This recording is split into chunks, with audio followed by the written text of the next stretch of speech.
Welcome to our 116th podcast. Today we're talking about change practitioner burnout. What's one thing you can do to make sure your change practitioners don't burn out when you need them the most? Keep listening to find out. Welcome to Harmonious Workplaces, a podcast about corporate culture, organizational change management, and workplace behavior. Harmonious Workplaces was started by independent consultants to explore and challenge workplace issues and to build better ways of working. It's a blend of theory and practice, grounded in real-world experience, working with organizations of all sizes across a wide range of industries. If you own a business, lead a team, want fresh ideas about the workplace, or just enjoy listening to consultants talk candidly about how to make work more effective and more enjoyable, we invite you to sit back, relax, and dive in with us to Harmonious Workplaces.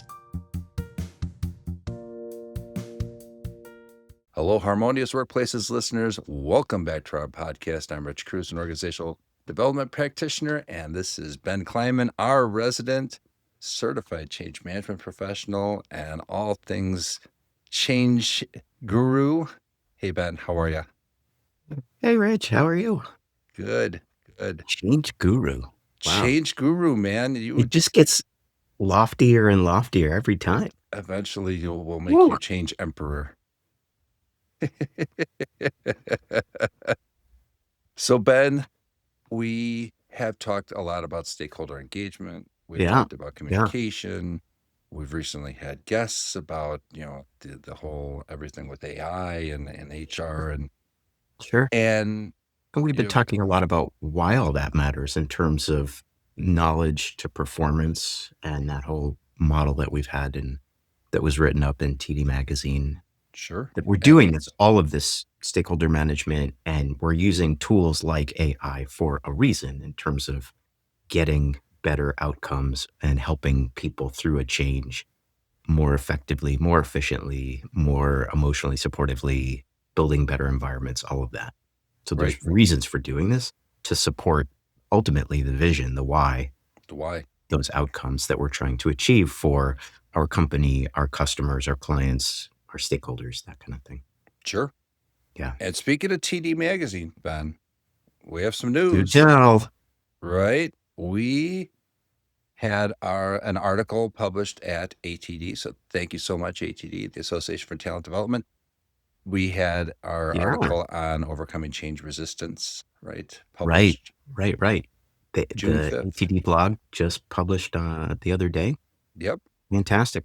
Yeah. Very appreciative for that opportunity. Thank you very much. Great. Absolutely. Yeah. So check it out. You can find it on the ATD website or the Harmonious Workplaces website. That's right. And let us know what you think. We'd love that. So with all of that. And there's so much resistance that can happen from all sides, right? Change practitioners, they just like everybody else. I mean, that we've seen in like the Gallup study every year. SHRM has their own thing. There's so many other workplace studies, but the one of the topics that comes up a lot is the subject of burnout, right? Like,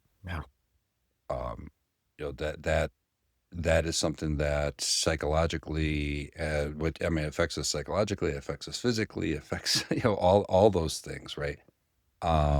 So we need to be cognizant of that, and try how do we keep ourselves from burning out, right? Yeah, or even recognizing and acknowledging and appreciating that change practitioners can get burned out in the same way that people who are going through a change that we're trying to help and support and guide through that change, they're going to get fatigued. Many of them are already fatigued. We see that a lot. We experience that a lot. But how do we, as change practitioners, recognize our own burnout and acknowledge that? And then if we can, prevent it from either happening in the first place or getting worse. And if we already are in that situation, what do we do for self-care and for trying to revive ourselves and ourselves? And was doing a little bit of research prepping for our show today, and I think maybe one thing we do is we step back and we try to define exactly what burnout might look like, or how that might manifest itself, Mm-hmm. and then we can start to look at ways that we might be able to approach that.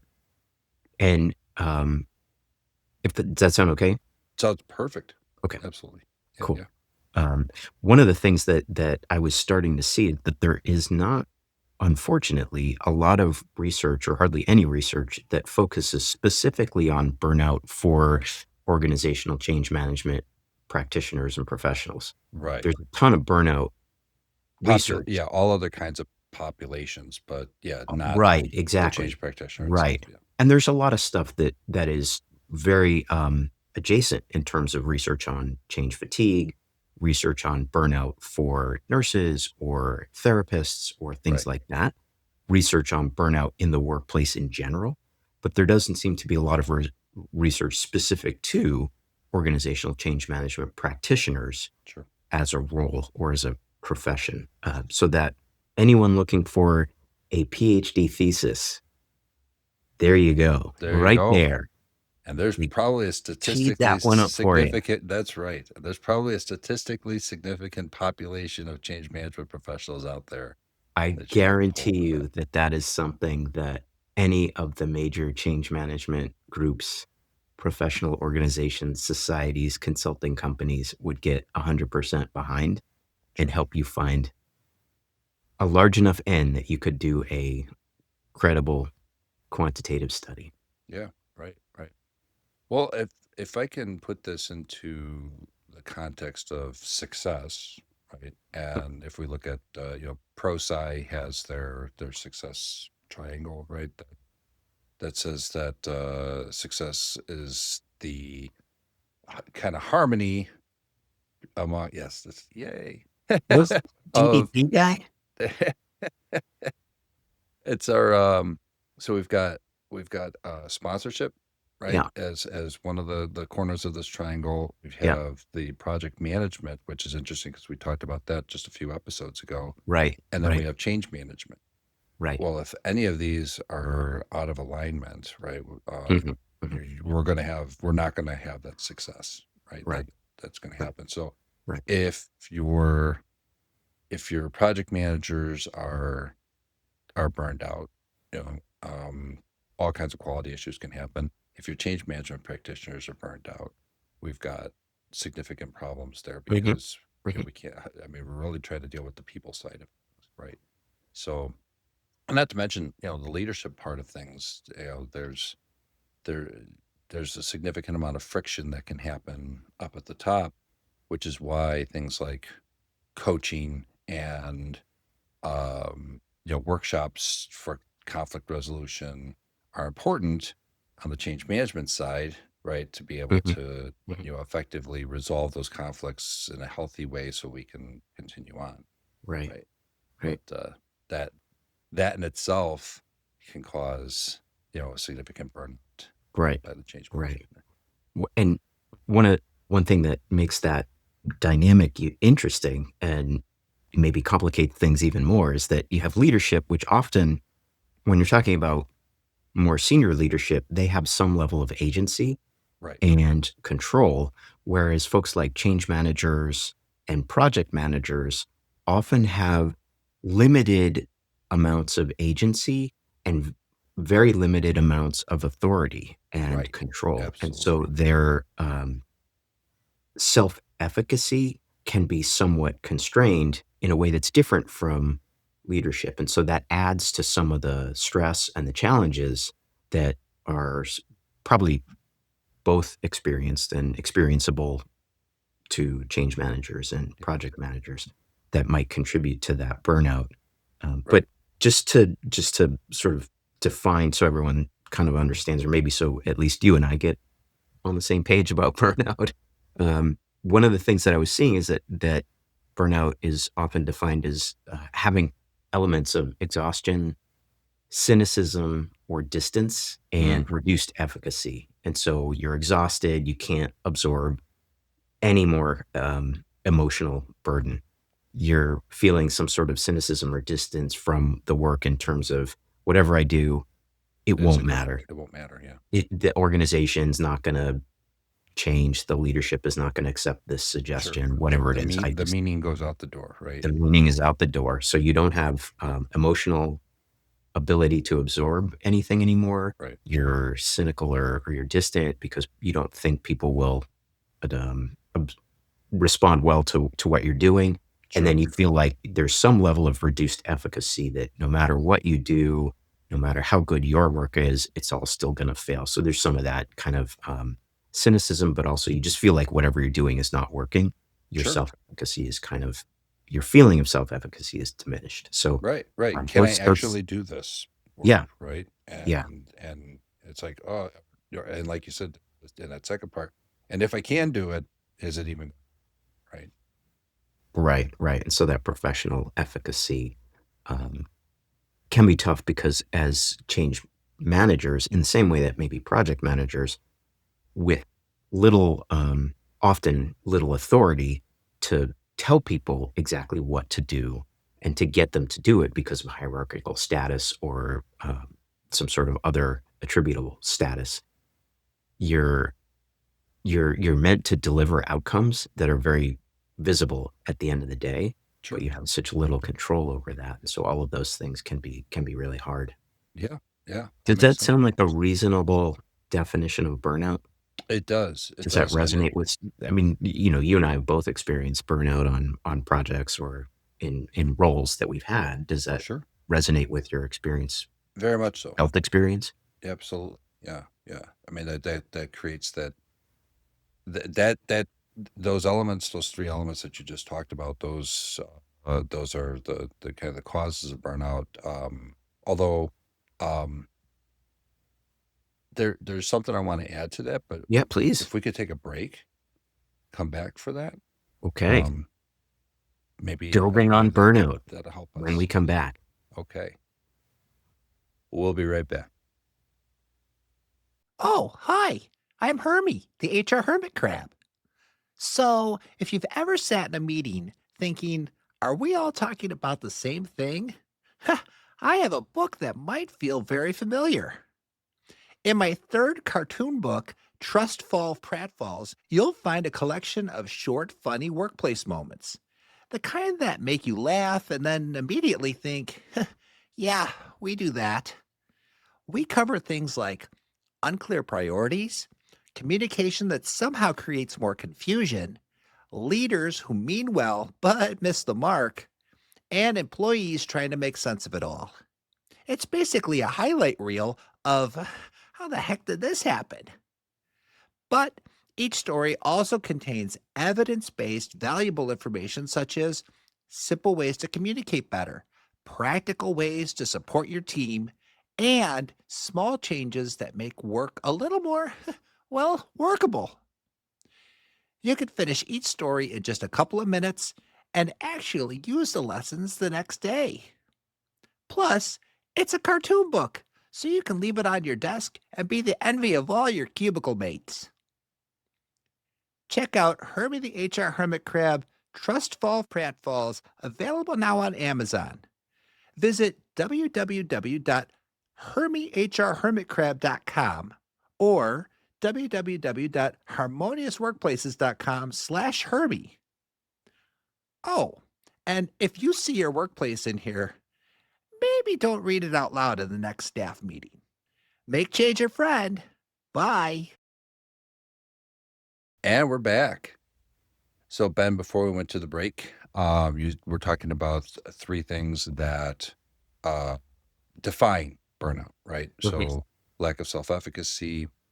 Yep. What were the other two that Yeah, you said? so we talked about three sort of components maybe Components, of yeah. how people are thinking about burnout, defining burnout. Like you said, there's reduced efficacy. Efficacy. There's a cynicism or a Cynicism. distance from the work that Yep. People are going to ignore this work anyways. They're not going to pay attention to it. And then is exhaustion. Exhaustion. And that exhaustion can be physical, but it also emotional or mental. Like you just have no more capacity to absorb some of the stresses that come up in meetings or people sharing their burdens with you or complaining about something or that kind of stuff. Yeah. So these Yeah. are the symptoms, the signs of burnout. Those are some of the components. Yeah. The symptoms. I think you were going to add some stuff too, and I might add as well. I mean, Yeah. I'm sure we could just pile all sorts of Yeah, stuff on this sure. definition, but Well, I yeah. was just going to say that we talked about Gallup earlier, right? The Yeah. state of the workplace, but they actually 2021 and they a couple of other times they've talked about 6 causes of burnout, unmanageable workloads, lack of control, which you had mentioned before in the previous segment, right? Which Hmm. is huge, right? Yeah. Unfair treatment, dysfunctional workplace dynamics, unclear job expectations, lack of reward or recognition, and poor work-life balance. Um, so those being some of those top things, and of course there's other things like sense of belonging, having some kind of social status that's within Hmm. that and relationship among peers and the like. But I think that's a pretty healthy list there. Yeah. Can you think of anything that might be missing out of that? I yeah, some of the stuff that I was seeing in looking online, researching this topic for specifically for change managers, and I think I would also expand it to at least my experience to project managers and folks in those types of roles, Right. maybe middle management as well. Is that you have a lot of demands, and your ability to work through those demands is constrained, heavily constrained, just because of your role Because and your the role. authority you have, and that kind of thing. And so you get a lot of resistance. At least as change managers, we often experience very directly that resistance. So we have to manage that. There's stakeholder conflict, which we've talked about on prior episodes, and we could maybe get into that because that's often how change managers experience a lot of the stress. Is that you have stakeholders who are not aligned, and maybe that could be a technical misalignment. They don't agree about an approach or Mhm. the merits of one approach or another, or it could be political misalignment or just personal misalignment. They don't get on with each other and they both have Sure. significant sway, and that can be challenging. There's also ambiguity sometimes with change managers and what is our role? How exactly are we meant to plug into things? What is the scope of this change in general? What is the scope of what we're trying to get people through? A lot of that ambiguity can be very stressful. Typically with change management, there's very compressed timelines for better, for worse. Mhm. We're brought in maybe not as early as helpful to be as strategic as helpful, and that can make things challenging. And so we're put into a position of trying to essentially come in and sort of save the day, which is great. It's lovely to have recognition that that's what change management can do, but when you bring it in the end, it's almost like you're set up to fail, and so that can be a very stressful burden as well. Right. And context switching often is referred to, where we're trying to do technical work to plan out a change, to check that things are happening. We're checking in with stakeholders, and we're working with leadership. We're working with one-on-one. We're working with big groups. We're working on this part of a change, that part of a change, the other part of a change. And so all of these different things, context switching is very taxing for our brains. And so That's right. that can be very stressful as well. Yeah. Um, like you were just saying, though, I think some of the things that can help.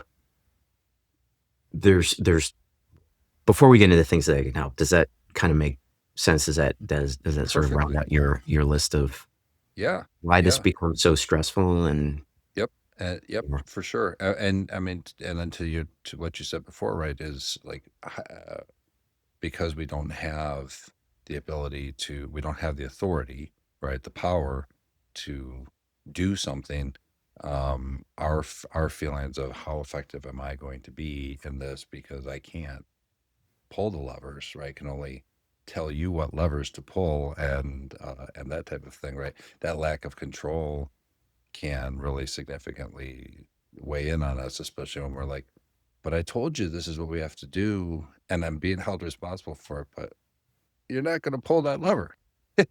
right, Right. right, Yeah. right. Yeah. One of the things that I was actually very sort of surprised and impressed with. I was using ChatGPT, of course, to do some of this research, and ChatGPT came up on its own, apparently, with this term that this work is very cognitively and emotionally sticky. Mm, And it it just resonated with me because as change managers, we're in a lot of maybe very sensitive conversations. Oftentimes, if you're at that strategic level, you're talking about, is this company going to go this way or this way? And then there are impacts to people's jobs and the way that, not just the way they do things, but sometimes there are impacts to their job and whether there still is going to be a job for that person, or right. whether their job is changing so significantly that that's going to be very stressful for that person, or people in that role. So there's in that element of it. There's, like we were just talking about, the politics, the ambiguity. And so I think a lot of times, at least for many of the change folks that I've interacted with, there's a caring element. We're in this because we really value the work that we do and the people that we're trying to help. And so we care about these folks in general, very broad Hmm. generalization, Sure. but that puts us into these conversations and in an emotional way, not just an intellectual way. Yeah. And so what that means is that we're in these conversations. There can be a lot of political discussions going on. We don't really have a say. We're under stress from a timeline or budget or scope, ambiguity, all of that stuff. And so we sort of ruminate over these things after the conversation ends, or when a decision is made and we haven't really had the ability to influence that. We sort of chew on that for a while. So there's that stickiness, which at least a lot of the research is suggesting can make things even more stressful and contribute to burnout, because you don't really have that ability to often just break. And that can be one of the healthy ways to try to prevent burnout or heal from burnout, is to say, work is work. I'm leaving work at work. When I close my laptop, walk off site, whatever it is, I'm Right. done. And it can be very hard for us to do that. Sure. And I mean, it's you had mentioned earlier about healthcare workers. This is Sure. one of the aspects of healthcare and burnout in there is that there is this, it's hard to have the dispassionate, scientific, I'm just observing and then changing the behavior to as a treatment, right? It's hard to do that when you're dealing with people and you're naturally using empathy. A lot of change managers, would Yeah. argue to say very effective change managers are feeling with people, right? So there's a Mhm. significant amount of empathy, which means we're Mhm. we're vibing with them, right? And Are that's you hard to vibe coding your stakeholders? yeah, by coding your stakeholders, right? Right. I mean, really, we are to some extent, right? Prompting, giving them prompts to be able to handle this change better. So I guess there's some level of that, Ben. Um, I but wonder if yeah, it's this hard. is, It's hard to leave yeah, that behind, right? At the end of the very hard. day, yeah, Yeah. because we've had to develop the amount of investment that you Yeah. have to put into building a relationship Oh, yeah. from a healthcare perspective, building bedside manner and remembering your patients and all that stuff. For us, it's I've had to build a relationship with Johnny over here and Susie over there, and I can't just let that go. I've that's a tough situation to Mhm. be in. Yeah. And a lot of times we find ourselves thinking about, what could we have done differently? What could we have done better? Right. How could we have managed a situation differently? And I think that's one of the things that I've noticed some of the better change managers and project managers and middle managers and leaders that I've worked with, is there's that self-reflection Hmm. component of it.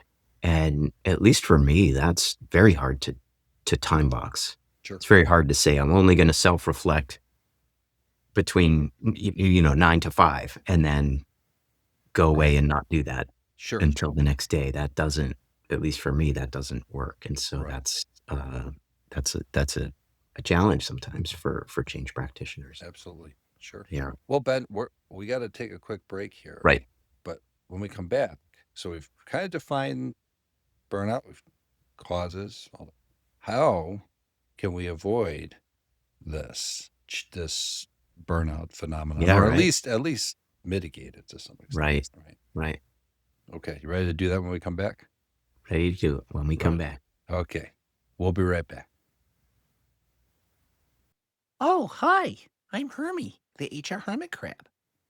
Today, I want to talk about the trunk of the knowledge to performance tree as featured in TD Magazine by Harmonious Workplaces. In our last video, I talked about the roots. Those roots include the inputs, including knowledge, experience, and institutional memory of the organization. But the trunk needs to function as a conduit to move that knowledge upward and outward towards the branches or behavior enablers. These then turn the institutional knowledge into organizational capability, ultimately influencing performance. Organizational capabilities are the developmental drivers. These include things like formal and informal learning. Formal learning includes training programs, onboarding, workshops, and certifications. Informal learning happens through conversations, observation, coaching, and everyday problem solving. Honestly, some of the best learning at work happens 5 minutes before or after the meeting. Another important driver is strategic pairing. That means intentionally connecting experienced employees with newer employees so knowledge can transfer naturally through collaboration and shared work. And organizations also need to train mentors. Just because someone is highly skilled doesn't automatically mean they know how to teach somebody else. Mentorship is a skill all by itself. Now, here's the big one: psychological safety. If employees feel afraid to ask questions, admit mistakes, or speak up, learning slows down fast. People learn better when they feel safe enough to participate, experiment, and grow. That's how the trunk gets stronger. Knowledge gets transferred between people, capability grows, and the potential for excellent performance increases. In our next video, I'll highlight the branches of the knowledge performance model are behavior enablers. Well, I better get going. Apparently, Boss Betta told everyone to take a mandatory time management course, but nobody scheduled time to take it. Classic. Make change your friend. Bye. And we're back.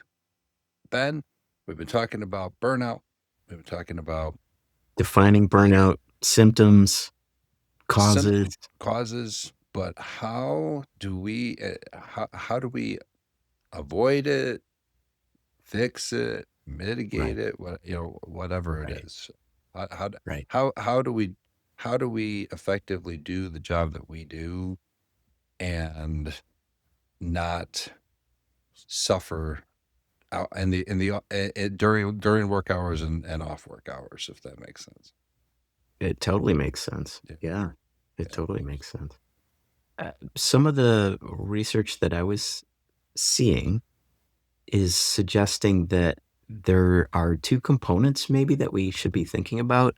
One has to do with the role and the scope of our role as change practitioners, Mhm. and the other has to do with self-care, and some of that is recognition of the burnout in that just starting point, but then also how we do that. And it seems like there needs to be a little bit of both, that to make it very concrete, you can't just build up your own resilience and expect that that will solve everything in terms of preventing or healing burnout. So, for example, have gotten into mindfulness meditation. I found that to be very helpful for me. That in and of itself probably is not going to be sufficient. It's maybe necessary, but not sufficient to Mhm. prevent or completely heal from burnout. So there's components of building resilience for yourself, whether that's mindfulness, whether that's going for a walk in the woods, whether that's therapy for yourself, whatever that looks like, r- playing a sport, getting some time off, whatever. But then there's also the more technical side, the job scoping aspect of it. And so those are maybe two separate but very interrelated components. And that's sort of at a high level. Does that kind of track It with does, yeah. what you're thinking? Yeah. Yeah. And from that self-care, that I think that self-care aspect is super important, and it's certainly things that it's something that um ATD has written about and talked about. The ACMP has some articles on that they've put out there. The Association for Change Management Professionals, the Society for Human Resources Management, SHRM, Mhm. puts out. They even have a workplace mental health certificate program out there, which is kind of nice because it is it is helping people to gain awareness of, we have to have mental health in the workplace, even, and especially in the use of artificial intelligence Mhm. and the added both complexities and uh, uh, workload that and speed of work that has happened, in the past few years. Um, but one of the things that I found that has been pretty helpful is to kind of do a bit of a mental dump at the end of the day of. Okay, so it's like journaling, like it's a journaling Yeah, I exercise, was going to right? say it sounds a lot like journaling. Yeah, yeah, but it also helps to like prioritize what what do I need to handle tomorrow? What do I have to handle now? What can I handle tomorrow? What can I uh, and taking a look at what's going on here? What can I delegate? What can I drop? Um, what is outside of the scope of me, right? Mhm. And again, what you talked about, this lack of the lack of authority that sometimes change managers and Right, and project managers have, right? right. How do we how can I take what needs to happen and put it into somebody else's, you know, pot to right to simmer, uh, but also keep them from burning out too. It's um so that journaling exercise can be, I think, really, really helpful. Yeah, I like that a lot. I like that a lot. I think one of the things that I was seeing in some of the stuff online is this idea of psychological detachment. And to me, that sounds like a very fancy term for being able to walk away from the stress for a little while. And so it sounds like that journaling approach, or just taking a few moments at the end of the day to write stuff down, can help quite a bit. And if nothing else, just sort of let you leave it on paper for a little Hmm. while, Hmm. or your virtual paper for a little while. So you can just mentally say, okay, I don't have to hold this for a while. I can just leave it there Sure, sure. and then come back to it. Uh, Another thing is, so my handy dandy notebook. Anybody's, Yeah, I love that. where's that from? Everybody who's had kids with Blues Clues. But Yeah. having that, whether it's a project management software or some kind of to-do list type of deal, right? The ability to even post, like even after you've done something, to write out what needs to be done and what has been done, and Mhm. being able to check off those lists gives you that kind of that of a dopamine hit where you're like, Yeah. that's that efficacy part of The you, self-efficacy. Yeah. right? Being It's able to like, say, I did that. just did that. And even if it's just something as simple as write my list of what I can control, what I have to ask someone else about, and what I just need to let sit because I don't know what to do with it right now. Right. Just writing that down can be one of the things that you check off, and that Sure. can make you feel really good about having achieved something, Mm-hmm. right? I, One of the I things that, oh, go I ahead, was go going to ahead. say, what have you found? Yeah. Well, I think one of the things that seems like was interesting that came up is this idea of peer support. And I know Mm, that in the world of mental health therapy, psychology, psychiatry, those kinds of things, the professional world there has some element of peer support, informally or formally. A lot of times therapists will have a supervisor that they can speak to about their approach to care, but also their own burnout and things like that.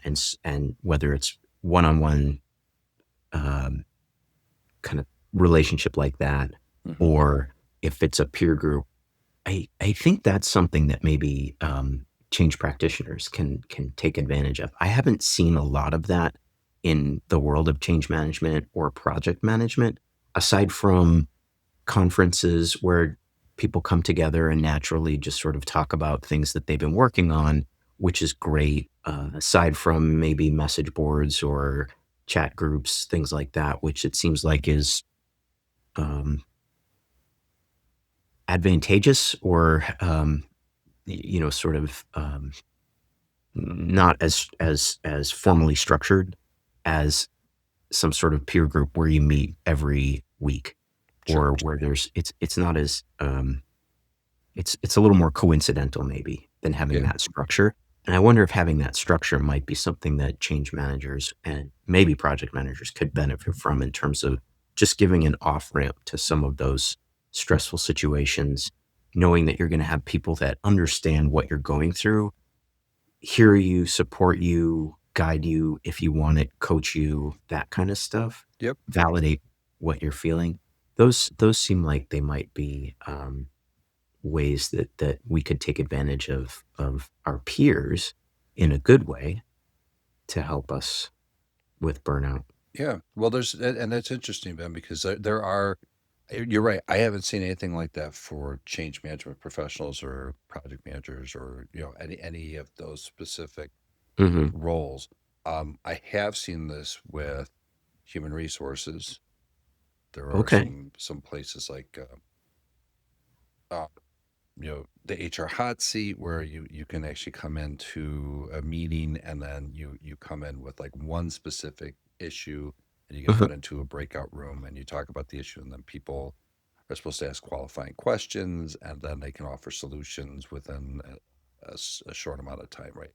Um, but entrepreneurs have had systems like that available to them for a couple of decades now, especially Yeah, peer groups, peer things like groups, right? that. Yep. Vistage, the Coaches. alternative board, Yeah, coaches, right? right, These various different other peer groups that have right. spawned from that, right? So taking, yeah, I think that's something to consider is, taking that idea, that concept of a uh what's that called, community of Community of practitioners. practitioners, yeah, and bringing them together so Mhm. that they can talk about some of those issues and offer support to each other, Yeah, and it gives you an opportunity to talk. But I think the thing that has to happen there, that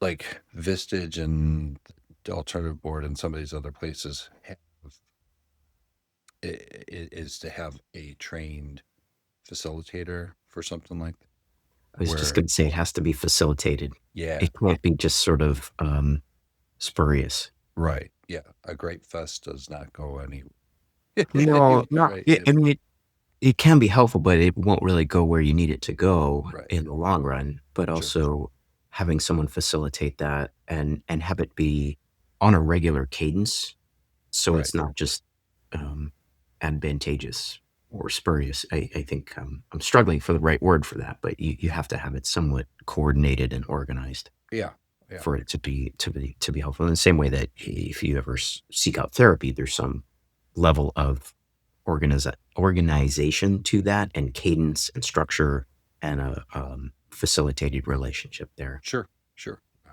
Yeah. mean, we have there's something to be said for expectancy theory, right? Where we Yeah. we come to expect that we're going to meet at this time and we're going to have this this format, Right. and so it sets you up to be able to feel like you have the self-efficacy to be able Right. to handle Right. your own, support in Right. this situation. Right.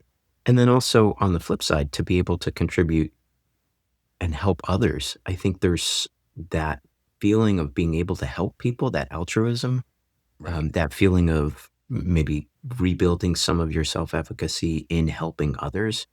That can be so rewarding, and just having that as a counterbalance to all the other stresses, that can almost be something. So, you had asked a few minutes ago some stuff that I use to try to counterbalance stress and burnout and things like that. Like I said before, I practice mindfulness, meditation. I try to get exercise. I was gonna say I find that to you do be long distance running, right? yeah, I try to do that, and that seems to help me and allows my brain to check out for a little bit and come back a little bit more refreshed, and then also gets me out of my head into my body, so sort of that dissonance and dissociation can help quite a bit, but that's just me.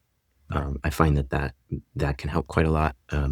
One of the things I'm not good about is setting boundaries at work and setting boundaries with the type of things that, um I might volunteer myself for in the service of the project. And so that's something that I've tried to get better at in terms of saying, um, this is going to help me scope my role and looking at that as a way not only to help me from getting overcommitted or burned out, but also saying, to the organization and the peers that I'm working with in that project or that effort, that Mhm. initiative, these are areas where I can help you and I can be quite good at it. But then these are other areas where I just either don't have the tools or the expertise or the physical permissions to do X, Y, or Z, training to do X, Y, or Z. There are going to be other people in a better position to do that, other people of authority to make that decision or whatever. Let me connect you with those people.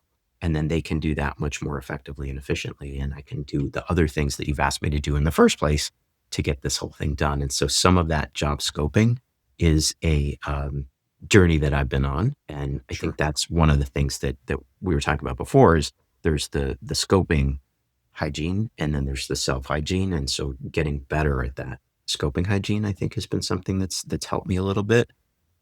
But that's emerging, and the other thing that I'm not very good at all is rest. I find that Oh, getting a good night's sleep is one of those things that I wish I knew more about that earlier in my career and prioritizing that earlier in my career, because that has been so helpful. Anyone who's woken up after a really good night's sleep just has that feeling of being so refreshed and like you can take on the world. right. And when you don't have that, and when you don't have that for many, many successive nights, it does take a toll. And so Sure. that's not something I'm particularly great at managing. And that's something maybe that other people can share tips for how to do that. Or maybe you have ways to help do that better. But I that would be don't. one tool that I'm with you, Ben. I'll say that like that has become more prevalent in my thoughts and daily mindfulness is yeah. I got a smartwatch recently. Not Oh, wearing good it for now you. because it's on the charger, but it measures my quality of sleep, how much sleep I get, Hmm. and my level of stress from biorhythm, other whatever feedback mechanism it Yeah. uses, right? Yeah. All that. But it has this particular app has this thing called biocharge, and it tells me basically what's my battery. And Oh, I love that. twice last week I was down to like 5%, and I'm like, I gotta get to bed. We got to plug you in. That's right. That's right. Plug You me need to in. recharge, buddy. Yeah. Yeah. Yeah. But when you That's wake up and so you're like cool. at like 70, 80 or something like that, that Yeah. it's like, oh yeah, I got a good 8 hours of sleep last night. Right. But that's Right. hard to do when you've got burnout because sometimes when we can't leave it behind, we're Right. processing it at night, right? And Yep. it's a Yeah. significant You've internalized it so much and you just can't let it go. And right, whether it's consciously processing it or subconsciously processing it, it's still taking a toll.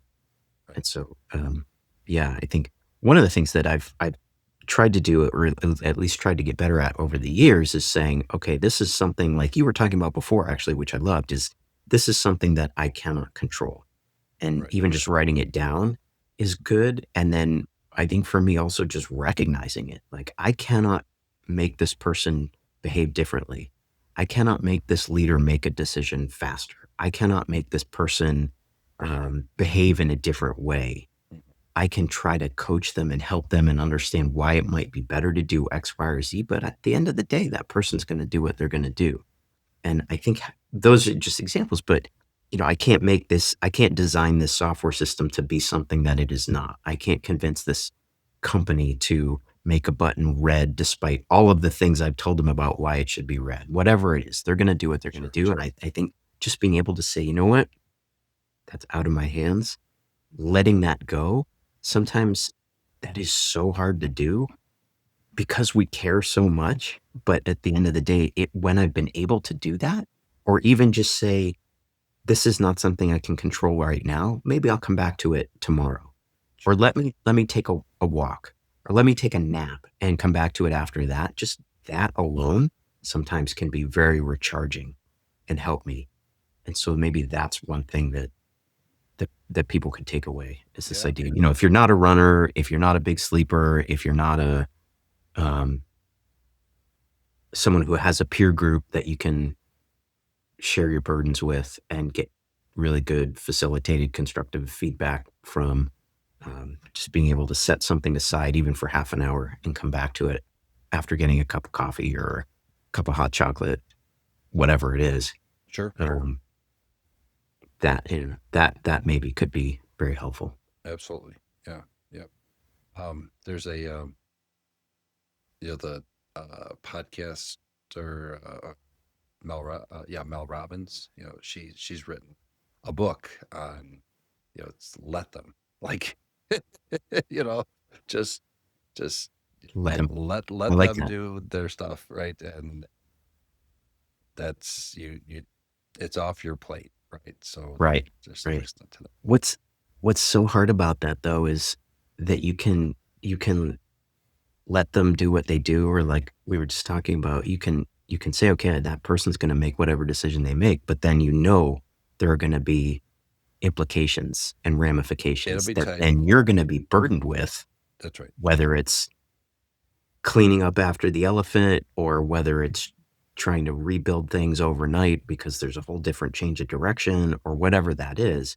The fan is going to get dirty and you're going to be the one cleaning it. And That's right. that can just make things very, very stressful. Sure. So it's that there's a lot of that tension there.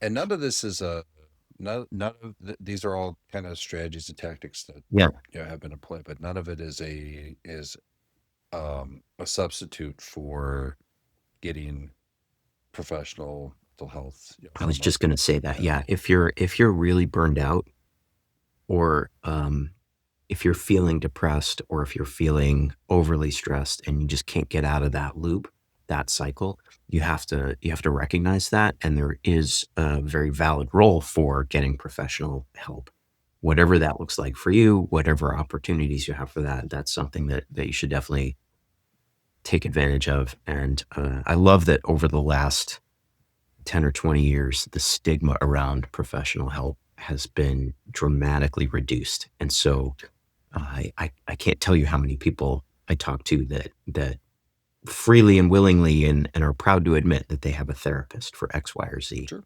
Sure. I think as a kid, I couldn't tell you anyone I knew who had a therapist or who would admit it. Or like you said, there was a stigma. Oh, they're in therapy. Right? Yeah, I know. Yeah. The one other thing that I'll mention too is that in the world of psychiatry, psychology, mental therapy, this is not my world, but I think there's some sort of professional obligation to recognize that you need to care for yourself. It's kind of baked into the healers, right? Sure. They're nurses, doctors, all of that. There's some professional sense of you can't be a good healer if you yourself are not in a good state. And so there's some professional ethical obligations to look after yourself. I don't think we have that in change management. I don't recall ever reading that in the ACMP standard, for example. I don't think I've heard about that talked about in a formal way in other industry organizations or groups that are out there for change management. That might be one thing that we talk about more that can help bring this, just like we were talking about, bring therapy into a position where people are not scared or afraid to talk about that. Right. Maybe that's something that we need to advocate for more as a profession, as practitioners. It's just this notion that look, we can't be good change managers if we're torched. We need to support ourselves. And in supporting ourselves, that gives each of us a way to support ourselves individually, Right. through the collective. Sure. I have seen some other associations, like I said, There must be SHRM, something like that in HR. Chicago SHRM Yeah. has a health committee, but what I've seen oftentimes is that there'll be this push type of thing, and then other things that pertain to that are more business and results focused take precedence over the over that burnout and health situation. Right. And so the programming and the education gets kind of pushed down for in favor of some of those things that arguably probably Yeah. make money. Right. So but it's a significant risk to resources, not just human resources, but to health and safety and quality when you have not just change practitioners, but anybody who's experiencing burnout. Yep. And if you do find yourself in crisis, there is the 988 number that you can dial for mental health. So just That's putting great. that out there. That's out Yeah. there. And Well, it's super important. for sure. All right, Ben. Well, this is boy, we could have another couple of sessions on something like this too. And Yeah. but Yeah. I'd love to hear about what other people have experienced, about ways that people have recognized that they're burned out, ways that they've countered burnout. I'd love to dig into that a little bit more if people have feedback on that or suggestions. Super welcome. yeah, please share your Super welcome. stories and Yeah. help us to help others. It's Right. I think it maybe in terms of that, we teed up at the top. One thing that we can do to make sure that change practitioners don't burn out when you need them most is just to care. If you're a manager, keep an eye on your change practitioners. If you're a change practitioner, keep an eye on yourself. If you're a peer or a colleague or a friend, keep an eye on your people. That's right. And just, ask them how they're doing periodically and Sure. see if they're needing some help. Yeah. And that ask, that just simply bringing that to somebody can make a huge difference. Yeah, for sure. Right. For sure. Again, it's simple, but not necessarily easy. Exactly. Yeah. All right. Well, thanks for joining us for this 116th episode of the Harmonious Workplaces podcast. And until we meet next time, make change a friend. Thanks for listening to Harmonious Workplaces. You can find all episodes, resources, and ways to connect with us at www.harmoniousworkplaces.com. If you enjoyed the show, we'd love your feedback. Please rate, review, share, and subscribe on whatever platform you're listening on. And don't forget to add Harmonious Workplaces to your favorites so you're notified when new episodes are released. Again, visit us at www.harmoniousworkplaces.com.